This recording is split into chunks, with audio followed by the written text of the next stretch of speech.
What's going on, guys? Welcome back to another episode of Lockdown Coverage.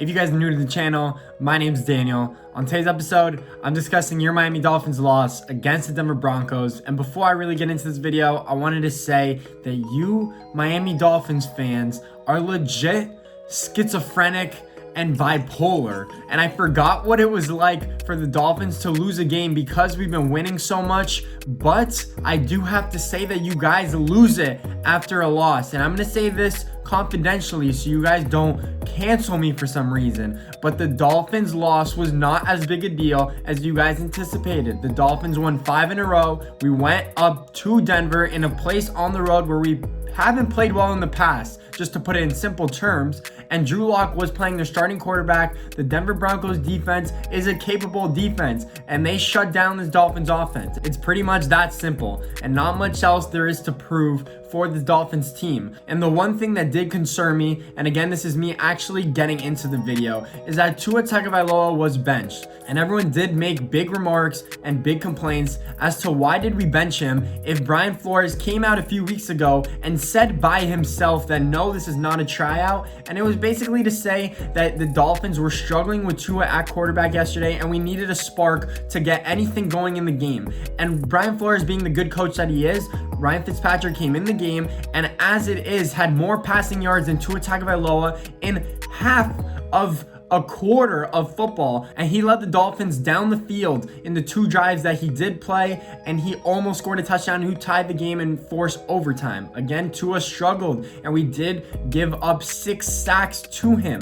You don't want to see Tua Tagovailoa getting injured because our offensive line is not capable. And if you look at my past videos before the season even started, I said multiple times that Tua Tagovailoa should not be out there if this offensive line did not gel and glue together. But since they played above average and above expectations going into the second year of a rebuild, I was okay with letting Tua start. But in games like this where we give up 6 sacks, it is unacceptable. Clear and simple. I think Tua should not play if this offensive line looked like that. That is why we have a veteran like Ryan Fitzpatrick. And all these reporters that are eating up Tua's words and saying that he said the NFL was easy, you need to shut your damn mouths because you guys have no idea what you're talking about. Because the national media consistently takes words out of people's mouths and twist it like a fucking tornado because they can't talk about anything else if they do so. And you guys of course want to do so because it gives the player and the media a better storyline. It makes it look like they were talking so much crap, but Tua was not even saying that the NFL was easy. He was saying that the transition to the NFL was easy, and that one word changes the whole story to all of you fools thinking that Tua said that the NFL is an easy league. It's obviously not easy. He said the transition is,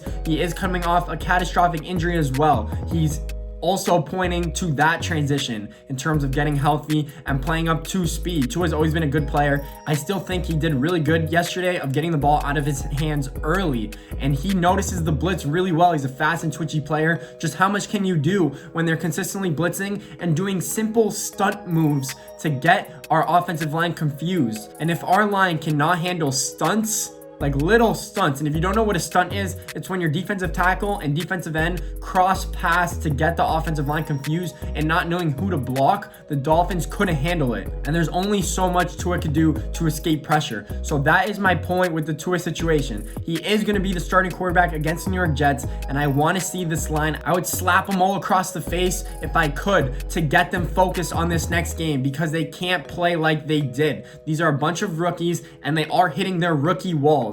If you've never heard that term, it's because you're halfway through the year and you're working consistently in practice and you're tired and your body's giving out. These rookies need a week off if you have to. Get in another offensive lineman. That is why we have depth. If these players are struggling, do not be scared to bench them. That is what Brian Flores is all about, and that's why I love him as this Dolphins coach. If you're underperforming and he doesn't care if you're the 5th overall pick, you are getting benched to give this team a spark because winning is the most important thing, and that is what real culture really is. So whatever we do next game, Tua Tagovailoa better show out with this offensive line because we play the New York damn Jets, And if you guys saw my last video, I said that I wouldn't be surprised if we lost one of these 4 games. And when I say 4 games, I mean the last game against Denver, the Jets, the one we won in Miami against the Chargers, and the Cincinnati Bengals. Then I would have said that we would have lost one of those 4 games, because it's just not realistic that we're going to go on what, an 8-9 game winning streak with this team. We're still in a rebuild. We're just ahead of schedule. And then we play the Kansas City Chiefs at home. I anticipated us to lose to the Bengals, but now Joe Burrow's injured. I don't think that's the game we will lose. The game we did lose is yesterday against the Broncos, and I knew we weren't going to continue this winning streak unless the offense really clicked. And under Chan Gailey, they have not, and we are clearly missing playmakers across the board, and that is what we have this draft capital in the upcoming draft to do. So is draft a wide receiver, draft a running back, draft another capable offensive lineman. We need to improve this offense because this defense has been carrying us, just like how it did yesterday in the game. If Xavier Howard didn't have the interception early and let us have a short drive to score a touchdown to make it 7-0 in the beginning, this offense would have not had a touchdown. They would have not had 7 points to begin with. We would have scored 6 points yesterday if it wasn't for this defense. And yes, this defense didn't have any sacks either because Drew Lock was tearing the team apart. When we blitzed, he got the ball out early, and they had a great offensive game plan. We need to change what we're doing, and we need to come out with a win next week against the New York Jets. No excuses. Again, I'm a Dolphins fan and I love this team, but you fans need to stop overreacting because that was just one loss. We're 6-4. This is the best start I've seen the Dolphins get out to in a very long time. So stop complaining. We could be way worse. Fins up. If you guys liked the video, please like and subscribe to the channel. See you guys next week.